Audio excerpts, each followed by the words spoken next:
Lorsqu'on parle d'inclusion, on parle des participants à une session de discussion, tout simplement, ou d'échange entre humains, à deux, à trois. Est-ce que toute personne qui participe est réellement inclue ?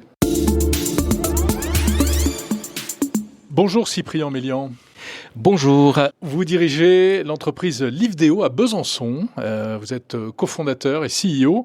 Et vous avez développé des outils d'intelligence artificielle qui vraiment peuvent rendre service au quotidien dans différentes entreprises, mais dans un domaine en particulier qui est l'art et la culture et avec la dimension de l'inclusion et de l'accessibilité. C'est bien ça ? Tout à fait. En effet, Livedeo est une entreprise qui a un objectif de fournir des solutions numériques inclusives pour valoriser la culture, l'art, patrimoine et le tourisme au sens large. Quand on dit inclusif, c'est-à-dire ? Ça veut dire considérer véritablement les différents niveaux de accessibilité, par exemple handicap, le multilinguisme, mais aussi le multiculturalisme, aussi différents niveaux d'interprétation et de compréhension qui ne sont pas forcément liés à un handicap mental, parce qu'on n'est pas tous égaux. Même aujourd'hui, je vais dans un musée, je n'ai pas forcément besoin d'avoir une description extrêmement précise. Je me contenterai d'un résumé succinct pour cette œuvre. Par contre, pour celle-là, je suis beaucoup plus intéressé, je veux aller plus profondément. Donc nous-mêmes, nous sommes un persona mouvant entre les différents niveaux d'interprétation, et donc le souhait et la volonté d'avoir précisément l'angle, la narration qui s'adapte à mon souhait en tant que visiteur. Donc aujourd'hui, il y a des outils d'intelligence artificielle qui permettent de faire ça. C'est ce que vous avez mis en œuvre. En effet, l'intelligence artificielle chez Livedeo, elle est apparue en 2017. Ah oui, vous étiez avant ChatGPT. Oh oui, bien avant. Parce que nous avions en effet allé chercher des solutions nous permettant d'accélérer, de permettre aux établissements culturels d'accélérer le processus de création de contenu narratif multilangue. C'était véritablement le premier niveau. Pour quelle raison ? Ce n'est pas forcément pour remplacer les médiateurs qui vont écrire des narrations, mais c'est surtout pour accélérer le process sur les 99% des œuvres dans un musée qui n'ont pas une interprétation, car elles ne sont probablement pas dans un parcours de visite. Donc comment automatiser le processing de telle sorte que toutes les œuvres d'un musée aient la possibilité de fournir des contenus multilangues. Aujourd'hui, vous allez dans un musée, la petite étiquette. Oui, c'est en anglais et puis dans la langue du pays. Et encore, souvent vous l'avez dans une langue parce que sinon il n'y a pas assez de place. Ouais. Donc là, avec nos solutions, vous êtes en mesure de scanner avec votre caméra. Ça va reconnaître automatiquement l'œuvre et vous entendrez en chinois, en espagnol, en ukrainien ou autre. Dans quel musée aujourd'hui on trouve ça ? Alors on trouve ça, on peut commencer au plus loin. Australie, Musée d'art contemporain de Sydney, utilise la solution Guide, G-E-E-D, qui est une des 4 de la famille de Livedeo. Et c'est cette solution d'ailleurs qui a obtenu un Webby Award en 2022, face à 2 grands noms aux États-Unis, dans le Best Mobile User Experience. Et c'était précisément le Musée d'art contemporain de Sydney qui utilise la solution Guide. D'accord. Également, évidemment, aux États-Unis, le Smithsonian Institute, par exemple, utilise, la ville de Baltimore utilise les solutions Guide. À Washington, une agence fédérale que je ne peux pas nommer, qui utilise également Guide en 12 langues, caméra, image recognition. Ah oui, ils ont tout pris. Ils ont tout pris. Évidemment, en France, en Europe, en Suisse, en Allemagne, en Belgique et au Canada. En France, il y a des musées en France ? Beaucoup. Oui, lesquels ? Musée de la Marine, par exemple. D'accord. Qui vient d'ouvrir, Trocadéro. Utilise la solution Guide, évidemment. Vous allez avoir la Bibliothèque nationale de France, site Richelieu, Louvre-Lens, mais aussi toujours à Paris, les Philharmonies de Paris, Musée de la musique. D'accord. Ce sont autant d'institutions qui utilisent la solution Guide. Alors, ça, c'est vraiment une application de l'IA très concrète qui permet de toucher du doigt cette révolution, on va dire. Mais il n'y a pas que ça. Vous faites d'autres choses, et notamment, vous avez un outil de compte-rendu d'événements, de réunions, etc., particulièrement évolué. Alors, en effet, nous sommes partis de ce constat qu'en effet, inclure l'inclusion lorsqu'on est dans les échanges humains était absolument pas pris en considération. Lorsqu'on parle d'inclusion, on parle des participants à une session de discussion, tout simplement, ou d'échange entre humains, à 2, à 3, à une plénière, salle plénière. Est-ce que toute personne qui participe est réellement inclue dans cette discussion? Une forme d'inclusion du point de vue de la compréhension technologique. On n'est pas tous égaux face à notre digital literacy, il ne faut pas la dire en anglais. Oui, le niveau de connaissance et de maîtrise des technologies. Pour décoder, en effet, les messages. Comment ça marche exactement, donc, cette solution qui s'appelle Dict ? Lorsque la session de discussion, la réunion, l'échange commence, une personne, un des participants va lancer sur l'application Dict le bouton « Enregistrer ». Sur son smartphone. Sur son smartphone. Ou son ordi. Sur sa montre connectée. Ou sur sa montre, d'accord. C'est ça qui est intéressant. Et évidemment, l'enregistrement audio va commencer avec l'accord des participants. D'un point de vue légal, bien évidemment, cet accord est obligatoire. L'enregistrement audio se fait. On oublie le smartphone, on termine la réunion, et donc, lorsque la réunion est terminée, on choisit de transcrire, de processer, de réaliser le processing, donc la tâche de transcription. Au bout de 5 minutes, pour une réunion de 2 heures à peu près, on va obtenir et recevoir par email et dans l'application la version PDF, la version Word, la version Markdown, plus une magnifique image qui a été générée spécifiquement sous l'angle de cette réunion-là par DALL-E 3, via une API évidemment qui va bien pour ça. Ensuite, puisqu'on a la transcription, la particularité de Dict, c'est d'utiliser évidemment des outils, des modèles connus, Whisper pour ne pas le nommer, mais avec... Alors Whisper, c'est un outil de speech-to-text, c'est-à-dire qui retranscrit des propos oraux. Exact. C'est un outil et un modèle qui est disponible au format open source. Oui, qui est gratuit. Donc on peut l'héberger, et c'est ce que nous faisons. Nous ne souhaitons pas que les données audio soient envoyées à OpenAI ou autre. Elles sont envoyées dans une infrastructure infogérée par Livedeo pour Dict. Mais il y a des limitations dans Whisper, car une transcription n'identifie pas et ne segmente pas l'intervention spécifique de chaque locuteur. C'est un texte global. Oui, il ne sait pas reconnaître les locuteurs. Il ne sait pas reconnaître et surtout segmenter les phrases et les paragraphes qui sont dits par l'un et l'autre. Et donc, qu'est-ce qu'on fait ? Il y a à peu près 7 ou 8 modèles derrière qui vont faire une analyse du timbre vocal, de chaque partie du segment audio, pour grouper ensuite les segments audio qui appartiennent au même locuteur et donc, de fait, de pouvoir identifier et extraire les phrases, les paragraphes qui sont exprimés par ce locuteur-là. D'accord. Donc, il y a 8 modèles IA rien que dans cette phase-là, pour à la fin avoir un transcript qui a Speaker 0 a dit ceci, Speaker 1 a dit cela. Dans Dict, en effet, on peut ensuite éditer. Et ça, avec une seule prise de son, parce qu'on n'a pas besoin d'avoir chacun un micro. Et exact. Avec bruit environnant, etc., on peut l'observer aisément. La qualité de rendu est tout à fait intéressante. Je l'ai vu fonctionner, effectivement, on peut le dire, et le résultat est étonnant. Par exemple, là, on sort d'une réunion, d'une conférence qui était consacrée à l'intelligence artificielle. Quels sont les 4-5 points qu'il a extraits ? Vous pouvez nous les donner concrètement ?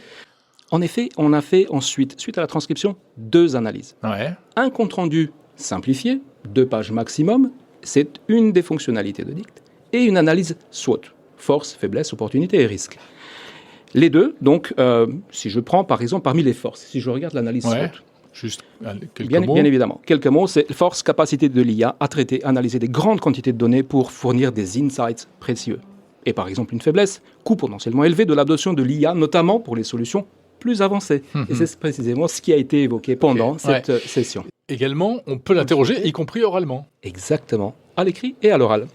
Par exemple, on va poser quelques questions sur quelles seraient les opportunités qui ont été identifiées lors de la session et lors de la réunion d'aujourd'hui. Utilise des bullet points pour me répondre, s'il te plaît. Donc, nous observons d'abord la retranscription de ce que je viens de dire, puisque c'est intéressant aussi d'avoir cette ça, c'est un peu long, vérification. Alors, la deuxième partie, c'est long pour une raison simple. C'est qu'on fait une recherche dans l'intégralité de la base de connaissances. On ne parle pas de l'hallucination et ce n'est pas, en effet, la rapidité de ChatGPT qui va potentiellement... Prédiction et anticipation des tendances et comportements. Optimisation des processus et des ressources. Création et innovation grâce à l'IA générative. Par exemple, c'était 3 points clés, car je lui ai demandé, en effet, de m'identifier quelques éléments clés de cette réunion d'aujourd'hui. Ce qui est étonnant, c'est que ça n'a pas forcément été évoqué avec ces mots-là. Ce n'est pas juste quelques mots qui ont été attrapés. Il y a une vraie analyse du contenu. Comme on est presque, je dirais, aujourd'hui habitué à le faire sur ChatGPT quand on tape du texte. Exact. Ce qui est intéressant, c'est que cette matière première, qui est la retranscription, est utilisée par toute une série d'actions qui elles-mêmes sont associées avec des Large Language Models, LLM. Particulièrement, par exemple, pour forcer Le LLM, donc GPT-4, ou Mistral large, ou Claude 3, par exemple, c'est les 3 back-ends que nous pouvons utiliser pour la version cloud de Dict. Donc vous reposez sur, au choix ces 3 modèles. Exactement. Donc ça peut être français lorsqu'on est dans des conditions tout à fait particulières. Mistral large, par exemple, Mistral medium, ce sont les deux via l'API. Donc ça, c'est une approche. Mais surtout, nous avons choisi aussi de partir pour synthétiser de la data. Donc à partir de cette session de réunion, nous sommes en mesure de générer environ 1000 questions-réponses qui sont utilisées pour fine-tuner un modèle petit, type Mistral 7B. Pour quelle raison ? Parce qu'une fois fine-tuné le modèle 7B de Mistral, il tourne dans votre ordinateur et il est spécialisé précisément sur cette réunion. 7B, c'est le modèle qui n'a pas besoin de data center, GPU, on va dire, de GPU, quoi que ce soit, etc. C'est dans votre ordinateur, il tourne, vous avez une IA spécialisée chez vous. Donc on va jusqu'à fine-tuner dynamiquement des modèles en utilisant le transcript comme source, en synthétisant de la data factuelle par rapport au transcript. Ces données d'entraînement sont utilisées pour fine-tuner le modèle. Cyprien Mélian, les IA, on les adore, mais on sait qu'elles ont un gros défaut, elles hallucinent. Parfois, elles se trompent. Quel est le taux de fiabilité de votre outil Dict lorsqu'il fait le compte-rendu d'une réunion ? Est-ce qu'on est certain qu'il ne va pas inventer des choses ? En effet, c'est un vaste sujet, le sujet de l'hallucination. Et notre objectif a été en effet d'avoir des phases tout à fait particulières de prompt engineering. C'est-à-dire qu'on va contrôler par des mécaniques inhérentes au prompt et à une série de prompts, c'est-à-dire qu'on va avoir véritablement plusieurs agents qui vont travailler ensemble pour analyser le transcript et pour faire le compte-rendu.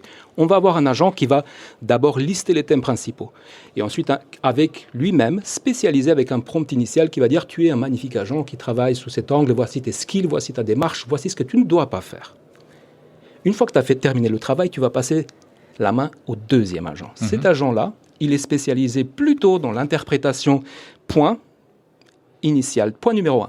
Tu dois aller chercher toute l'information dans le contenu de la réunion pour extraire précisément les informations qui sont inhérentes à ce point-là. Et un troisième qui va vérifier le tout. Ah oui, d'accord. Donc on parle de 3 agents qui sont basés sur des LLM, mais c'est des agents... Et qui s'autocontrôlent les uns les autres. Qui se contrôlent les uns les autres. Exactement.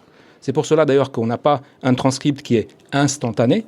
On a observé, en effet, pour une réunion d'environ 1h30, on peut avoir quelque chose comme 5 à 6 minutes de traitement pour avoir le transcript.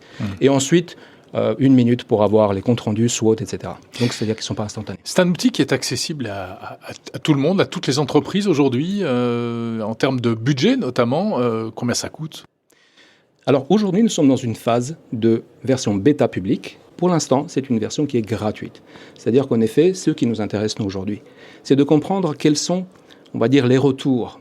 Est-ce que c'est compris, on va dire, sous l'angle du bénéfice que cela apporte pour les entreprises, ou est-ce que ça éveille ou ça réveille des questionnements qui sont des éléments bloquants pour une prise de décision ? Cette balance-là, aujourd'hui, elle n'est pas si simple à la prévoir, et d'ailleurs, je pense qu'on n'est pas les seuls à proposer des outils basés sur des IA qui ont comme ça un format notamment dans le domaine de l'entreprise. Oui.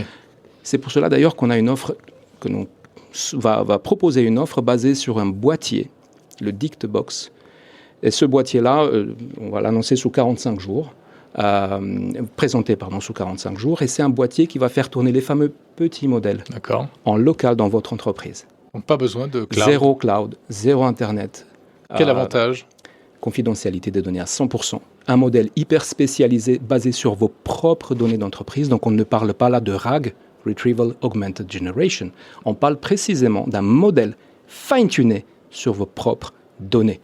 Quand on dit propres données, c'est vos magnifiques dossiers de PDF, Word, Excel, de texte, audio, etc., qui sont une source particulière pour cela. Instantanéité, latence réduite, donc instantanéité dans la réponse et donc une précision dans la réponse également. Vous parlez des entreprises, mais ça pourrait aussi intéresser, je ne sais pas, des associations, des clubs, c'est accessible aussi pour ces gens-là ? 100%. Ouais, c'est-à-dire que donc on peut télécharger aujourd'hui l'application et s'en servir. En effet, sur dict.ai, aujourd'hui, il y a un formulaire d'inscription et vous aurez accès à une version bêta iOS via TestFlight, qui est une procédure traditionnelle chez Apple pour pouvoir télécharger l'application hors store, avant qu'elle soit sur le store.